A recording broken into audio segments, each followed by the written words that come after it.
Hello, welcome to Gyanvani channel. तो everyone नमस्कार। तो फिर आज से गोदान पढ़ा रहे थे। 3 क्लास हो चुकी है, तो आप देख सकते हैं। यदि जो कोई नहीं देखे हों तो तीनों क्लास मेरे कंटिन्यू है। लाइक और सब्सक्राइब कीजिए तो मिल जाएगा तीनों क्लासेस। और भी क्लासेस जो मेरी है तो लाइक एवं सब्सक्राइब करेंगे तो मिल जाएगा। तो फिर ये मुंशी प्रेमचंद के गोदान हम पढ़ा रहे हैं। तो फिर क्या बहुत ज़्यादा पढ़ना है उपन्यास। मैं पूरे ही पढ़ा रही हूँ क्योंकि कहीं से भी छूट जाता है और एग्ज़ाम में लाइन से क्वेश्चन आते हैं तो फिर स्टूडेंट पीछे हो जाते हैं। तुक्का में तो सही ज़्यादा नहीं होता है, तो इसलिए तो देखिए तीसरे क्लास में हम बहुत सारा चीज़ पढ़ा लिए हैं। मेन चीज़ जहाँ से क्वेश्चन में आए हैं PYQ बहुत सारे निकल गए हैं। तो आप रिपीट देख सकते हैं क्लास। और आगे देखते हैं आज। तो देखो, भोला ने करुण भाव से कहा। यहाँ तक हम पढ़ा चुके हैं। देखो लाइन लगी है और वो बहुत 45 मिनट का क्लास हो गया था तो फुल हो गया था, अपने आप क्लासेस बंद हो गई थी। तो फिर आज देखते हैं फिर और क्या है। तो यहाँ से देखो, फिर थोड़ा सा ऊपर से लेना पड़ेगा कि वो भोला और वो बातें करते हुए जा रहा था गोदान में। होरी उसके यहाँ भूसा जो खाली करवा रहा था, भूसा लेकर चले और तीनों उसको खाली करवाया था उसके यहाँ जाके 3 टोपले भूसा। और फिर उससे बातें चल रही थी रास्ता में कि वो क्या हुआ था दास साहब के यहाँ, ये मैं क्या बोलते हैं राय साहब के यहाँ। तो ये महाजन ये सब बातें हो गई थी। राय साहब ने बेटे के ब्याह में 20,000 लुटा दिए। तो कितने राय साहब ने लुटाए थे ये से आ सकता है। 20,000 रुपये लुटाए, कुछ नहीं कहता। मंगरू ने अपने बाप के क्रियाक्रम में 5,000 लगाए। मंगरू ने अपने बाप के मतलब गांव के जो भी लोग थे वो सबके आसपास के चर्चा होता रहता है ना, तो वही चर्चा कर रहा है कि मंगरू ने अपने बाप के क्रियाक्रम में 5,000 रुपया लगाया। मतलब मर जाते हैं तो कर्म होती है उसके में, और उसने कोई काम नहीं पूछता। वैसे ही मर्जात तो सबकी है। भोला ने करुण भाव से कहा, बड़े आदमियों की बराबरी तुम कैसे कर सकते हो भाई? आदमी तो हम भी हैं। कौन कहता है कि हम तुम आदमी हैं? हम में आदमियत है। कहीं आदमी वह है जिनके पास धन है, अख्तियार है और इल्म है। हम लोग तो बैल हैं और जुतने के लिए पैदा हुए हैं, और उस पर एक दूसरे को देख नहीं सकता और एक नाम का नहीं। तो ये कौन भोला कह रहा है? एक किसान दूसरे खेत पर न चढ़े तो कोई जगह कैसे करे? प्रेम तो संसार से उठ गया है। तो ये भोला कह रहा है। बूढ़ों के लिए अतीत के सुखों और वर्तमान के दुखों की भविष्य में के सर्वनाम से ज़्यादा मनोरंजक और कोई प्रसंग नहीं होता। दोनों मित्र अपने अपने दुखड़े रोते रहे और भोला ने अपनी बेटों के करतूत सुनाए। होरी ने अपने भाइयों का रोना रोया और तब तक एक कुएं पर बोझ रखकर पानी पीने के लिए बैठ गए। मतलब जो जैसे कि 2 व्यक्ति एक साथ मिलते हैं तो सब कहानी चलती है, आस पड़ोस की भी कहानी चलती है और अपने साथ क्या गुजरता है उसकी भी कहानी। तो दोनों का कहानी कर रहे थे। गोबर ने बनिए से लोटा और गगरा मांगा और पानी खींचने लगा कुएं पे। वो जो सर पे गट्ठर होगी कोई चीज़ घास की या टोपले तो रख के फिर पानी पिया। और बनिए से क्या मांगा? लोटा और गगरा मांगा। तो ये भी रखना ध्यान में कि वो एनटी ऐसे ही प्रश्न बनाते हैं कि जो कि बच्चों को ध्यान में नहीं हो। तो ऐसे ही तो लोटा और गगरा, इसीलिए मेरा उद्देश्य यही है मेरे पूरे उपन्यास पढ़ाने का कि हम अपने से कुछ छूटे नहीं। कहाँ तक जाएगा? सिलेबस से बाहर नहीं जाएगा, और सिलेबस ही इतनी अथाह सागर है कि वहाँ से जाएगा कहाँ। तो भोला ने सहृदयता से पूछा, अलगोजे के समय से तो मैं बड़ा रजा हुआ होगा। भोला ने सहृदयता से पूछा, अलगोजे के समय तो तुम्हें बड़ा रज हुआ होगा। तो देखिए, भाइयों को तो तुमने बेटों की तरह पाला था। तो होरी आर्द्र कंठ से बोला, कुछ न पूछो दादा, यही जी चाहता था कि यही कहीं जाके डूब मरूं। मेरे जीते जी सब कुछ हो गया।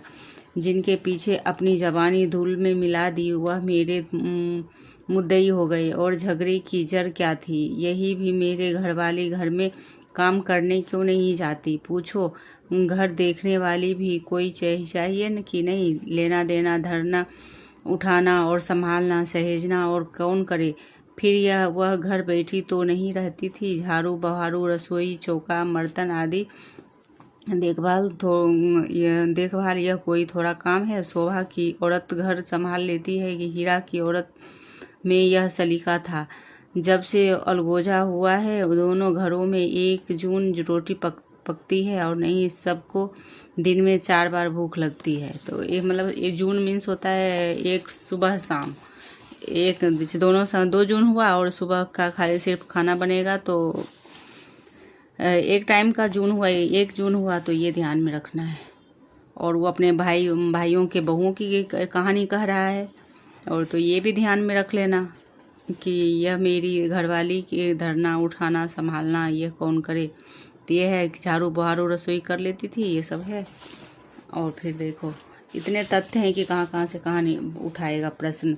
अब खाए 4 दफ़े तो देखूं इस मालिकपन में गोबर की माँ बाप की जो दुर्गति हुई है वह मैं ही जानता हूँ। बेचारी देवरानियों के फटे पुराने कपड़े पहनकर दिन काटती थी। अपने खुद भूखी सी सो रही होगी, लेकिन बहुओं के जलपान का ध्यान रखती थी। अपने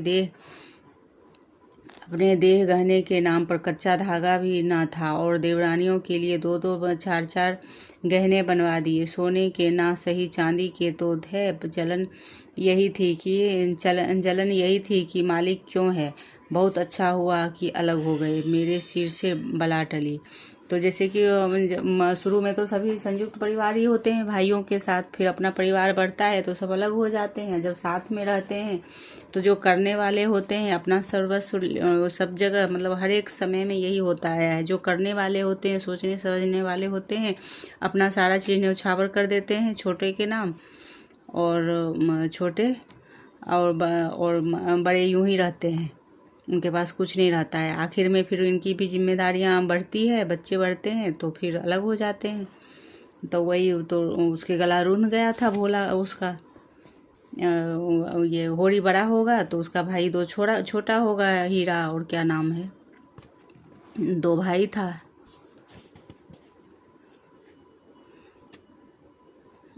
तो इस प्रकार है। देखिए होरी आदर कंठ से बोला, ये देखते हैं कि क्या था। 2 भाई बोला घरवाली, और फिर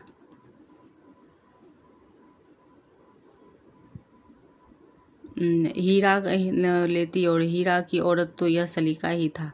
तो हीरा की औरत थी, उसका भाई हीरा था, ये ध्यान में रखना है।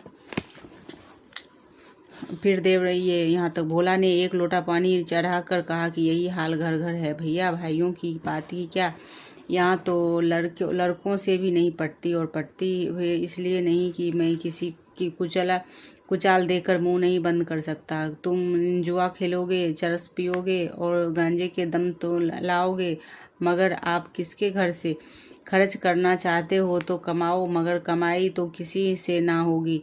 खर्च दिल खोल कर करेंगे। जेठा कमाता सौदा लेकर बाजार जाएगा तो आधे पैसे गायब हो पूछो तो कोई जवाब नहीं। छोटा जंगी है और वह संगत के पीछे मतवाला रहता है।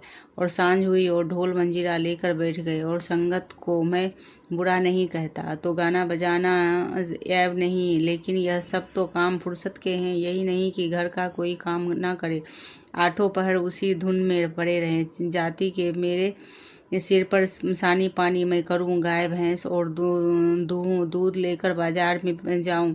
गृहस्थ जी जंजाल है, सोने की हंसिया जिसे ना उगलते बनता ना। अब देखिए ये है सही, ये वो बोल रहा है। ये गृहस्थ मतलब जो शादीशुदा जीवन गृहस्थ होता है तो वो बड़ा जी जंजाल है। वो सोने का हंसिया है जिसने ना उगलते बनता है ना निगलते बनता है। लड़की है झुनिया, वह भी नसीब की खोटी है, और उसका लड़की झुनिया है, वो नसीब की खोटी है। तुम तो उसकी सगाई में आए थे, कितना अच्छा घर बार था। उसका आदमी मुंबई में दूध का दुकान करता था।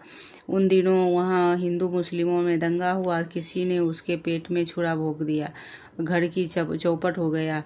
अब उसका निवाह नहीं, जाकर लिवा लिया और लाया और दूसरी सगाई कर दूंगा। मगर यह राजी नहीं होती कि दोनों भावजे हैं कि रात दिन उसे जलाती रहती हैं।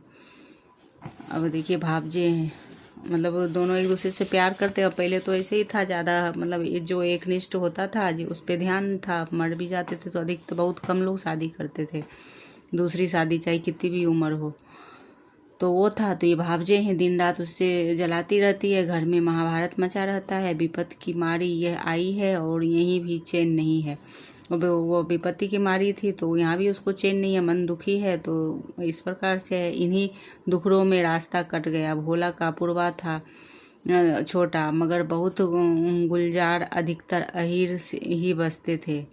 भोला का पूर्वा था छोटा और मगर बहुत गुलजार, अधिकतर अहीर ही बसते थे। किसानों के देखते ही उसकी दशा बहुत बुरी ना थी। भोला गांव का मुखिया था। द्वार पर बड़ी सी चरनी थी जिस पर 10-12 गायें भैंस खड़ी सानी खा रही थी। ओरसे में एक बड़ा सा तख्त पड़ा था जो शायद इस आदमियों से भी ना उठता। किसी खूंटी पर ढोलक लटक रही थी, किसी पर मजीरा, एक ताक पर कोई पुस्तक बस्ते में बंधी रखी हुई थी तो जो शायद रामायण हो। दोनों बहुएं सामने बैठी गोबर पाथ रही थी और जुनिया चौखट पर पड़ी थी। उसकी आंखें लाल थी और नाक के सिरे पर भी सूखी थी और मालूम होता है कि सुर्खी थी और मालूम होता है कि अभी रोकर उठी है। और मांसल स्वास्थ्य सुगठित अंगों में मानो यौवन लहरें मार रहा था। मुंह बड़ा ही गोल था और कपोल फूले हुए, आंख छोटी और भीतर धसी हुई थी। माथा पतला था, वृक्ष का उभार और गात और वह गुदगुदापन आंखों को खींचता था। उस पर छपी हुई गुलाबी साड़ी उसे और भी शोभा पा रहा था।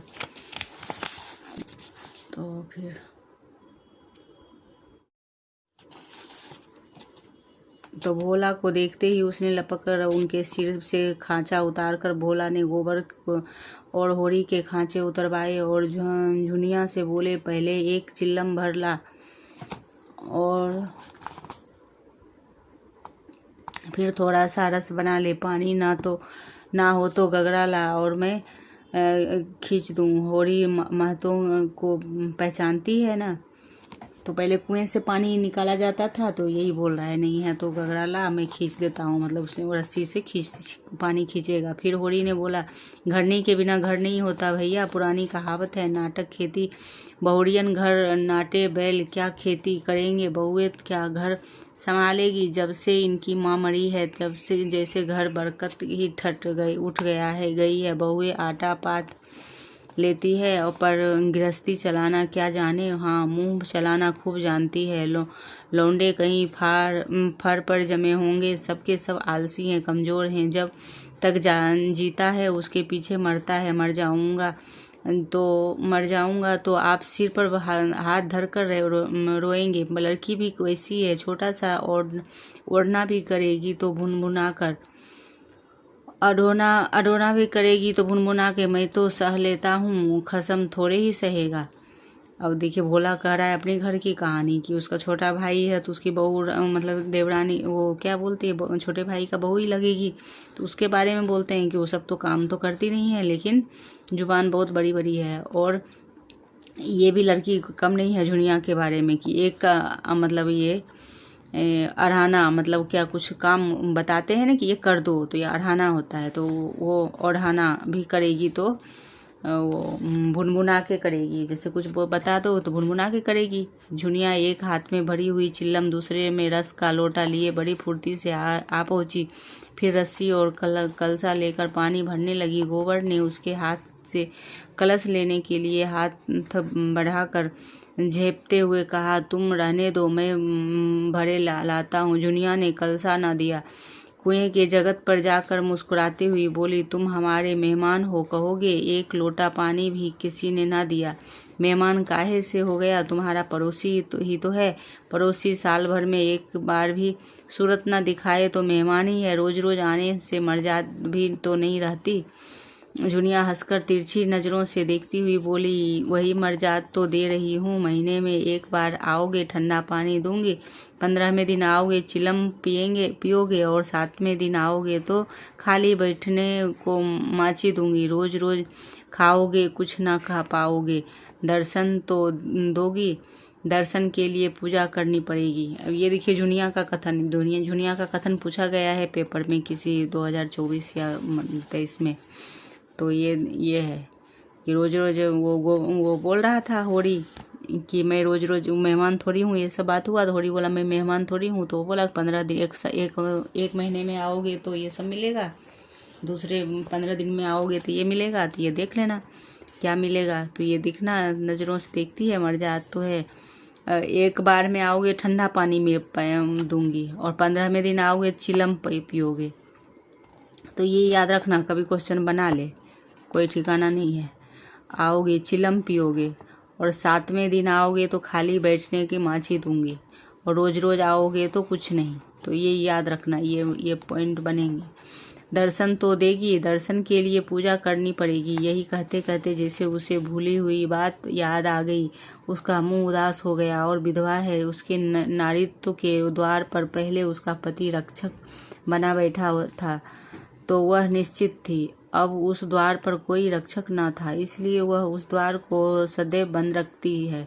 कभी कभी घर के सूनेपन से उकता कर वह द्वार खोलती है और पर किसी को आते देखकर भयभीत होकर दोनों पट फेर लेती है।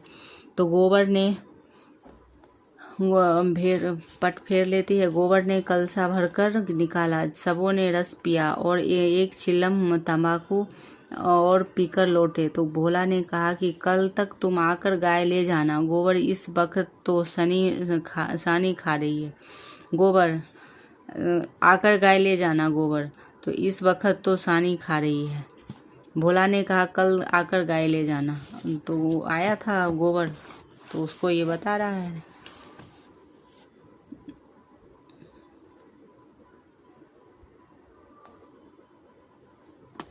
तो भूसा रखने तो सब साथ में ही गया था, तो फिर वो गोबर से ये बात हुई थी। तो गोबर की आंखें उसी गाय पर लगी हुई थी और गोबर उसके गाय को देख रहा था, उसकी आंख लगी थी और मन ही मन वह मुग्ध हुआ जाता था। गाय इतनी सुंदर और सुडौल है, इसकी उसने कल्पना न की थी। होरी ने लोभ को रोक कर कहा, मंगवा लूँगा, जल्दी क्या है? तुम्हें जल्दी ना हो, हमें जल्दी है। उसे द्वार पर देख कर तुम्हें अभी वह बात याद रहेगी। मुझे बड़ी फिक्र है दादा, तो कल गोबर को भेज देना। दोनों ने अपने अपने खांचे सिर पर रखे और आगे बढ़े। दोनों इतने प्रसन्न थे कि मानो ब्याह करके लौट रहे हों। होरी को तो अपने चिर संचित अभिलाषा में के पूरे होने का हर्ष था और बिना पैसे के गोबर को इससे भी बहुमूल्य वस्तु मिल गई थी। उसके मन में अभिलाषा जाग उठी थी।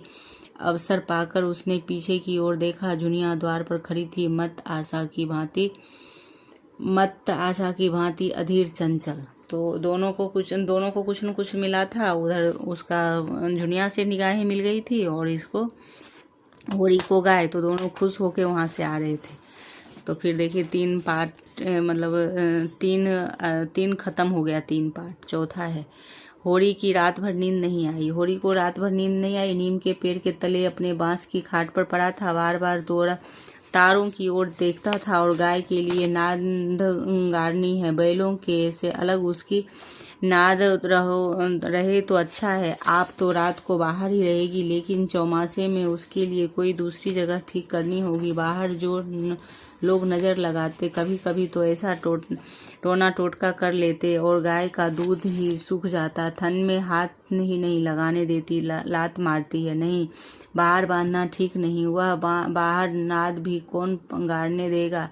कारिंदा साहब नज़र के लिए मुंह फैलाएंगे तो ठीक है, तो मुंह फैलाएंगे। छोटी छोटी बात के लिए राय साहब के पास फरियाद ले जाना भी उचित नहीं है। करिंदे के सामने मेरी सुनता कौन है? उससे कुछ कहूँ? करिंदा दुश्मन को जाए। जल में रहकर मगर से बैर करना और बुड़बकपन है, भीतर ही बांधूंगा। आंगन है जो छोटा सा, लेकिन एक मड़ैया डाल देने से काम चल जाएगा। अभी पहला बयान है। 5 सेर से कम क्या दूध देगी। मतलब वो पहली बार बच्चा गाय देती है तो पहले बयान बोलते हैं। तो सेर भर तो दूध देगी चाहिए।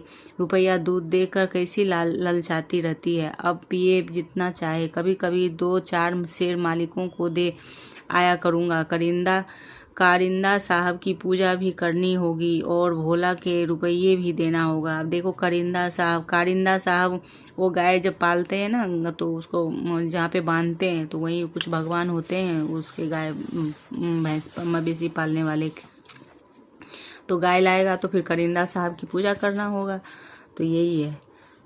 और भोला के रुपये भी देना चाहिए। सगाई के ढकोसले में उसे क्यों डालूं मैं। जो आदमी अपने ऊपर इतना विश्वास करे उससे दगा करना नीचता है। 80 रुपये की गाय मेरे विश्वास पर दे दी। नहीं, यहाँ तो कोई 1 पैसे की नहीं बतियाता। सन में क्या कुछ ना मिलेगा। अगर बच्ची रुपये भी दे दूं तो भोला को ढांढस हो जाए। धनिया से नाहक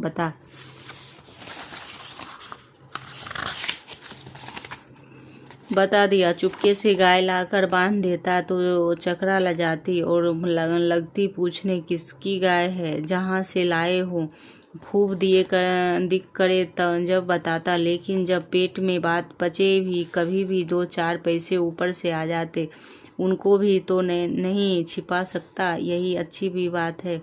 अच्छा भी है, उसे घर की चिंता रहती है। अगर उसे मालूम हो जाए कि उनके पास भी रहते हैं तो फिर नखरे बघाड़ने लगे। गोबर जरा आलसी है। नहीं, मैं गौ की ऐसी सेवा करता हूँ कि जैसा चाहिए। आलसी बालसी कुछ नहीं। उम्र में कौन आलसी होता है। फिर दादा के सामने मटर गश्ती भी करता है। बेचारे पहर रात कुट्टी काटने, मतलब वो घास का कुट्टी होता है, लगाते हैं। कभी खेत में फेंकते हैं। मैं पड़ा सोता रहता हूँ। जगा देता, बिगड़ जाता, छोड़कर भाग जाता। माँ बाप के सामने जिंदगी का थोड़ा सा सुख भोगेंगे। फिर जब अपने सिर पर पड़ गई तो वो क्या भोगेंगे। दादा के मरते ही क्या मैंने घर नहीं संभाल लिया। सारा गांव की बात कहता था, होरी घर बर्बाद कर देगा। लेकिन सिर पर बोझ पड़ते ही मैंने ऐसे चोला बदला कि लोग देखते ही रह गए। शोभा और हीरा। अब उसका 2 भाई था, शोभा और हीरा। ये याद रखना। अलग अलग हो गए नहीं। आज भी इस घर की बात होती। 3 हाल तक एक साथ चलते। अब तीनों अलग अलग चलते हैं। अब समय का फेर है। धनिया का क्या दोस्त था। बेचारी जब से घर में आई है कभी भी आराम से न बैठी। डोली से उतरते ही सारा काम सर पर उठा लिया। अम्मा को पान की तरह फेरती रहती जिसने घर के पीछे अपने को मिटा दिया। और देवरानी से काम करने को कहती तो क्या बुरा करती। आखिर उसे कभी तो आराम मिलना चाहिए। लेकिन भाग्य में आराम कहाँ लिखा होता तब तो मिलता। जब देवरों के लिए मरती थी तब अपने बच्चों के लिए मरती थी। वह इतनी सीधी गमखोर निश्छल ना मरती। अब होती तो आज शोभा और हीरा जो मूंछों पर दाव देते फिरते हैं कहीं भीख मांगते होते। आदमी कितना स्वार्थी हो जाता है। जिसके लिए मरो वही जान का दुश्मन हो जाता है। भाइयों के बारे में कह रहा है कि भाई जब बड़े हो जाते हैं तो अपने होते, कोई किसी को नहीं पूछता है। उसके लिए करो तो भी नहीं पूछता है। तो यही बात कह रहा है। और जब छोटा रहता है तो फिर अच्छी परवरिश करता है तो बन जाता है। तो और फिर उसके बाद अपने बड़े भाई को पूछता ही नहीं है। तो वही बात बोल रहा है। सहसा गोबर चौक कर उठ बैठा और आंखें मलता हुआ बोला कि अरे यह तो भोर हो गया। तुमने नाद गाड़ दी दादा। होरी को दादा कहता है अपने पिता को। होरी गोबर के सुगठित शरीर और चौड़ी छाती की ओर गर्व से देखकर मन में सोचते हुए कहीं इसे गोरस मिलता तो कैसा पट्टा हो जाता। बोला नहीं, अभी नारी नहीं गाड़ी। सोचा कहीं ना मिले तो नाहक भद्द हो जाएगा। और वो सो के उठा था और ऐसे अंगड़ाइयाँ लेते हैं तो बेटे पे नज़र पड़ी। तो बाप को ऐसा लगता था कि और इसको खाने का मिलता, ऐसा अब जवान हो रहा है तो और अच्छा दिखता। तो उसके मन में आ रहा है। गोबर ने त्योरी चढ़ाकर कहा, मिलेगी क्यों क्यों नहीं। उसके मन में कोई चोर बैठे नहीं है, बैठ जाए तो चोर बैठी है डाकू गाय तो उन्हें देनी ही पड़ेगी। गोबर ने कुछ ना कुछ कहा, लाठी कंधों पर रखी और चल दिया। होरी उसे जाते देखता अपने कलेजा ठंडा करता। अब लड़की की सगाई में देर ना करनी चाहिए, 17वां लग गया है, मगर करे कैसे, कहीं से पैसे की भी दर्शन न हो। जब से तीनों भाइयों में अलगोजा हो गया है, मतलब अलगोजा बंटवारा को बोला जाता है, हो गया है, घर की साख जाती रहती रही है। महतो लड़का देखने आते हैं घर पे, घर की दशा देखकर मुंह फिका करके चले जाते हैं। दो एक राजी भी हुए तो मुँह रुपये मांगते हैं। 200-300 लड़की का दाम चुकाए और इतना ही रुपये ऊपर से खर्च करें तब जाकर ब्याह हो। कहाँ से आवे इतना रुपये, रास की खलिहान में तुल जाती है, खाने भर की नहीं बचता बचता तो ब्याह कहाँ से है। अब तो सोना ब्याहने की योग हो गई और लड़के ब्याह ना हुआ तो न सही, लड़की की तो ब्याह ना हुआ तो सारी बर्बादी बिरादरी में हंसी होगी। तो पहले यही था कि लड़के तो पहले तो जल्दी जल्दी शादियां दोनों की होती थी, लड़का लड़की की, लेकिन लड़की के भाई बड़ा भी है तो भी लड़की की पहले शादी होती थी, नहीं तो बिरादरी में हंसी होती है। पहले तो उसी की सगाई करनी है, पीछे देखी जाएगी। तो एक आदमी ने आकर राम राम किया और पूछा, तुम्हारी कोठी में कुछ बांस होंगे महतो। एक आदमी आके पूछा है, राम राम, एक कोठी में बांस होगी। होरी ने देखा, दमड़ी बसोरो सामने खड़ा है, नाटा काला, खूब मोटा चौड़ा मुंह, बड़ी बड़ी मूछे, लाल आंखें, कमर में बांस काटते की कटार घोसे हुए हैं। साल में 1-2 बार आकर चिके कुर्सियां, मोटे और टोकरियां आदि बनाने के लिए कुछ बांस काट ले जाता। होरी प्रसन्न हो गया, मुट्ठी गर्म होने की कुछ आशा बंधी।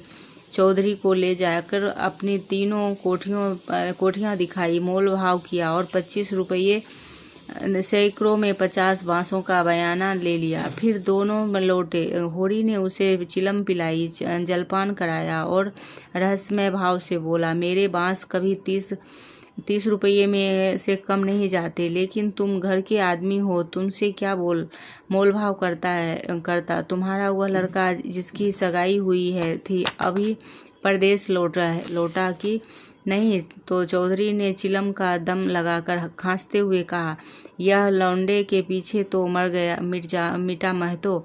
जवान बहू घर में बैठी थी और वह बिरादरी की एक दूसरी औरतों के साथ परदेश में मौज करने चल दिया। बहू भी दूसरे के साथ निकल गई। तो बड़ी नासिक जात है महतो, किसी की नहीं होती। कितना समझाया कि तू जो चाहे खा, जो चाहे पहन, मेरी नाक ना कटवा। मुद्दा कौन सुनता है। तो औरत को भगवान समझ ले, रूप ना दे। अब देखो, औरत को भगवान सब कुछ दे, रूप ना दे, ये कौन कहता है।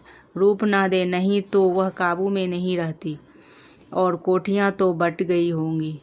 तो ये कौन कहता है, वो होरी बोल रहा है। फिर से ये लाइन देखते हैं, ये ना आ चुका है एग्जाम में, PYQ है। तो देखो, चौधरी ने चिलम दम लगाया, खांसते हुए कहा, और लौंडे के पीछे तो मरमिटा जवान बहू है, बिरादरी औरत साथ में परदेश मौज में चला गया, दूसरे साथ निकल गई।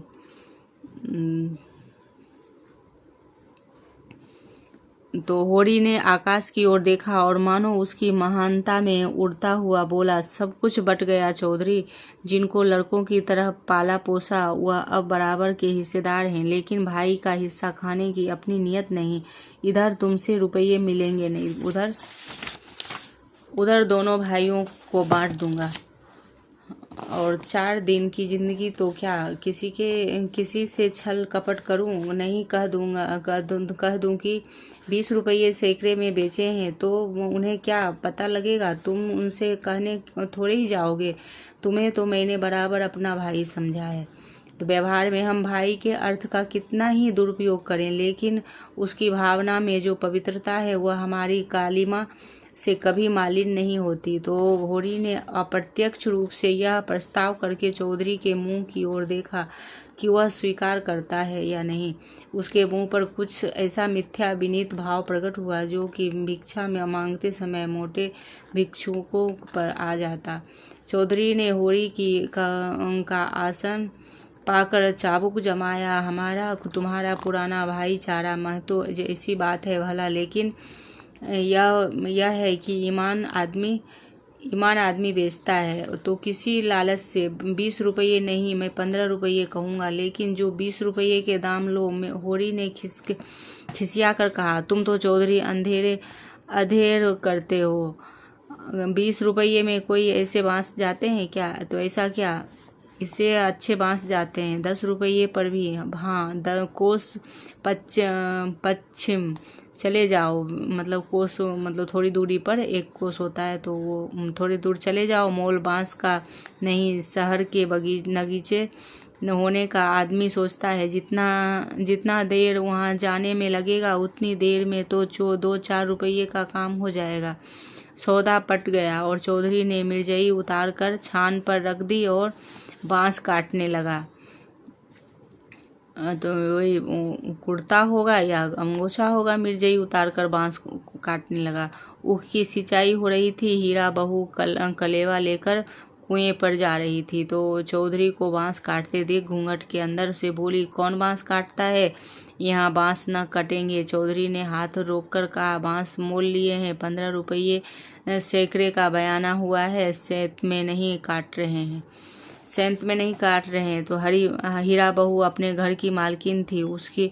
उसी के विद्रोह में भाइयों में अलगोजा हुआ था। धनिया को परास्त करके शेर हो गई थी। हीरा कभी कभी उसे पीटता था। अभी हाल में इतना मारा था कि वो कई दिन तक खाट से उठ सकी, लेकिन अपना पदाधिकार वह किसी तरह न छोड़ती। हीरा क्रोध में उसे मारता था, लेकिन चलता था उसी के इशारे पर, उस घोड़े की भांति जो कभी कभी स्वामी को लात मारकर भी उसी के आसन के नीचे चलता है। तो कलेबे की टोकरी सिर से उतार कर बोली, 15 रुपये में हमारे बांस न जाएंगे। चौधरी की औरत जात से इस विषय में बातचीत करना नीति विरुद्ध समझते हैं। बोले, जाकर अपने आदमी को भेज दो, जो कुछ कहना होगा आकर कहेंगे। हीरा बहू का नाम था पुन्नी। अब ये भी याद रखना, ये नया नाम आएगा, ये अभी तक तो नहीं पूछा गया है। हीरा बहू का नाम क्या था? पुन्नी। ये अंदर का है और अंदर से ही क्वेश्चन बनते हैं, तो कभी पूछ दे हीरा बहू का नाम क्या था? पुन्नी। बच्चे 2 ही हुए थे, लेकिन ढल गई थी बनाव सिंगार से। समय के आघात का शमशान करना चाहती थी, लेकिन गृहस्थी में भोजन ही का ठिकाना है ना था। श्रृंगार के लिए पैसे कहाँ आते? इस अभाव और विवशता ने उसकी प्रकृति का जल सुखाकर कठोर और शुष्क बना दिया था। जिस पर एक बार गावड़ा भी उचट जाता था। समीप आकर चौधरी का हाथ पकड़ने से चेष्टा करती और बोली, आदमी को क्यों नहीं भेज दो। आदमी को भेजो, जो कुछ कहना हो मुझसे कहो, ना तो मैं कह दिया मेरे बांस ना काटो। वो औरत थी, तो उसकी हीरा की बहू तो वो थी, तो वो छोड़ ही नहीं रही थी। चौधरी हाथ छुड़ाता और पुन्नी बार बार पकड़ लेती। वो ऐसी अक्खर थी। वो बोलता कि हम औरत जात से मुँह नहीं लगते हैं, तो अपने पति को लेके आओ, और वो लटक गई कि मैं नहीं दूंगी काटने। तो दोनों में हाथापाई हुई। अंत में चौधरी ने उसे जोर से पीछे ढकेल दिया। पुन्नी धक्का खाकर गिर पड़ी और फिर संभली और पाँव से तिल्ली निकालकर चौधरी के सिर मुंह पीठ पर अंधाधुंध जमाने लगी। बसोर होकर उसे ढकेल दे दिया। यह अपमान मारती जाती थी और रोती जाती थी। चौधरी उसे धक्का देकर नारी जाति पर बल का प्रयोग करके गच्चा खा चुका था। खड़े खड़े मार खाने के सिवा इस संकट से बचने के लिए उसके पास और कोई दावा न था। पुन्नी का रोना सुनकर होरी भी दौड़ा हुआ आया और पुन्नी ने उसे देखकर जोर से चिल्लाना शुरू किया। होरी ने समझा कि चौधरी ने पुनिया को मारा है। खून ने जोश मारा और गोजे की ऊंची बाधा को तोड़ता हुआ सब कुछ अपने अंदर समेटने के लिए बाहर निकला था। परा चौधरी को जोर से एक लात मार जमाकर बोला, अब अपना भला चाहते हो तो चौधरी तो यहाँ से चले जाओ, नहीं तो तुम्हारी लाश उठेगी। तुमने अपने को समझा क्या है? तुम्हारी इतनी मजाल कि मेरी बहू को मारेगा। अब वो क्या, और कितनी भी औरत जात गलत भी हो, एक बार रोने लगती है। औरत की गलती कोई नहीं समझता है। और वो नाक में पिट भी गया और उसको मारने भी लगा। चौधरी कस्में खाकर अपनी सफाई देने लगा। तिल्लियों की चोट में उसकी अपराधी आत्मा मौन थी। यह लात उसे निरपराध मली और उसके फूले हुए गाल आंसुओं से भीग गए। उसने तो बहू को छुआ भी नहीं। क्या वह इतना गवार है कि महतों के घर की औरत को हाथ उठाएगा? होरी ने अविश्वास करके कहा, आंखों में धूल मत झोंको चौधरी, तुमने कुछ कहा तो नहीं? तो बहू झूठ मूठ रोती है, रुपये की गर्मी है तो वह निकाल दी जाएगी, अलग है तो क्या हुआ? तो एक खून है, कोई तिरछी आंखें से देख ले तो आंख निकाल लेंगे। देखो अपनापन कैसे रहता है। कितनी भी लड़ाई हो और दूसरे आदमी से लड़ाई हुआ तो उसके पीछे पड़ गया और वो होरी उसको डांट रहा है। पुन्नी चंडी बनी हुई थी, गला गाड़ कर बोली, तूने मुझे धक्का देकर गिराया नहीं, खा जा अपने बेटे की कसम। तो हीरा को खबर मिली कि चौधरी और पुनिया में लड़ाई हो रही है, तो चौधरी ने पुनिया को धक्का दिया। पुनिया ने तल्लियों से पीटा और उसने फिर वहीं छोड़ा हुआ ओंगी लिए हुए घटनास्थल पर की ओर चला। गांव में अपने क्रोध के लिए प्रसिद्धि था। छोटा डील गाठा हुआ शरीर और आंखें कौड़ी की तरह। अभी देखो ये भी क्वेश्चन बन सकते हैं, क्वेश्चन कहीं से भी बनाएगा। छोटा वो उसका भाई का है, छोटे आंखें कौड़ी और तरह के निकाल आई थी और गर्दन की नसें तन गई थी उसके भाई का। उसे चौधरी पर क्रोध न था, क्रोध था पुनिया पर कि वह क्यों चौधरी से लड़ी। और उसका भाई तो उसकी इज्जत मिट्टी में मिला दी। बासोर से लड़ने झगड़ने से का उसे क्या प्रयोजन था? उसे जाकर हीरा से समाचार कह देना चाहिए था। हीरा जैसा उचित समझता करता वह उससे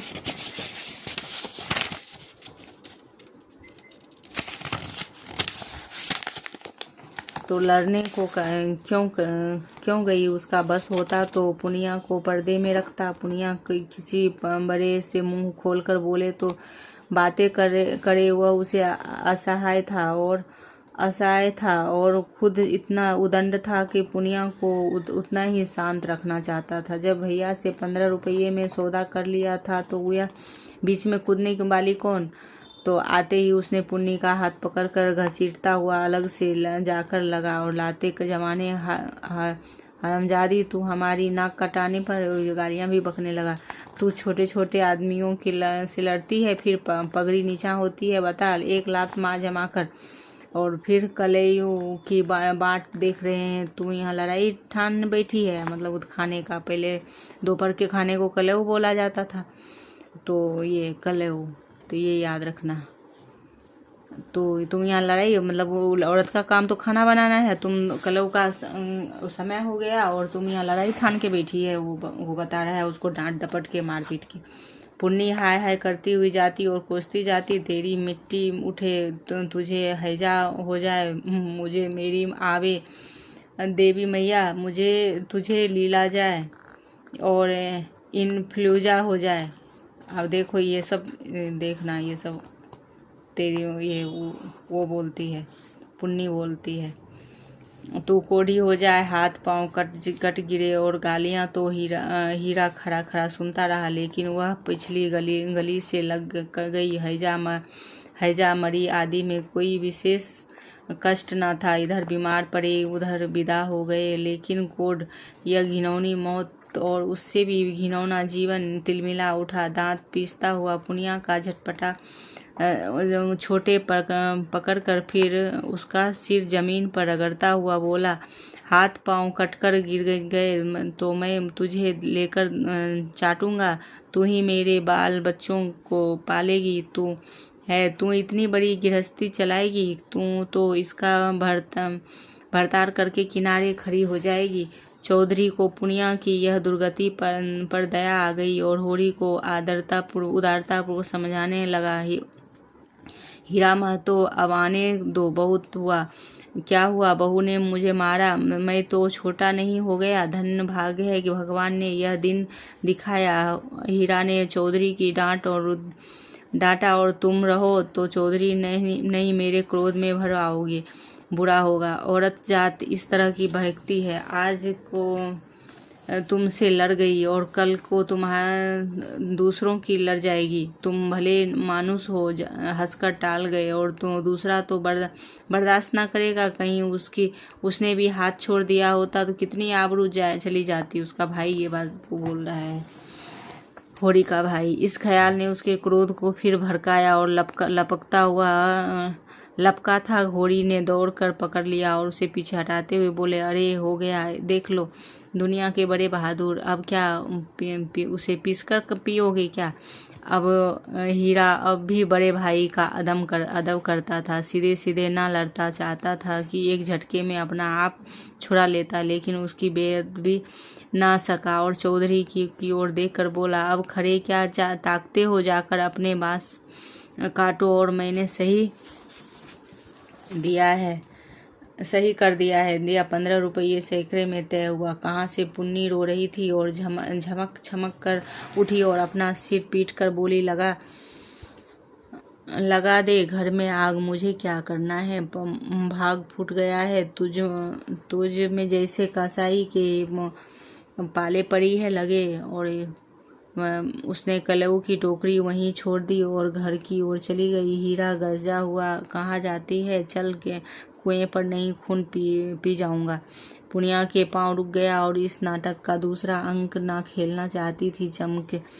चुपके से टोकरी उठाकर रोती हुई चली गई। तो होरी ने कहा, अब फिर मारधार करना नहीं, औरतें बेशरम हो जाती है। धनिया के द्वार पर आकर हाँक लगाई, कि आवाज को हाँक बोला जाता है। धनिये को द्वार पर आवाज लगाई कि तुम कहाँ खड़े हो? क्या तमाशा देख रहे हो? कोई तुम्हारी सुनता भी है क्या? शिक्षा दे रहे हो।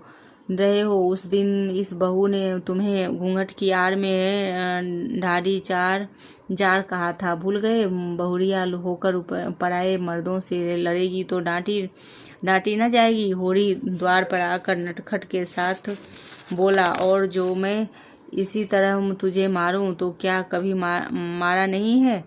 जो मारने को साथ बनी हुई हो, इतनी बेदर्दी से मारता तो तू घर छोड़कर भाग जाती। पुनिया बड़ी गमखोर है। अहो, ऐसे ही तो दरवाले हैं भी हैं, अब तक मार का दाग बना हुआ है। मारता भी है तो दुलारता भी है। तुमने खाली मारना सीखा है, दुलार करना सीखा ही नहीं है।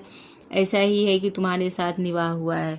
अच्छा रहने दो, बहुत अपना बखान कर लिया। तू ही रूठ नैहर भागती थी, अब महीनों खुशामद करता था, तब जाके आती थी। अब अपने गरज सताती है तब मान जाते हो। लाला, मेरे दुलारे से नहीं जाते, इसी से तो मैं सबसे तेरा बखान लेता हूँ। वैवाहिक जीवन के प्रभात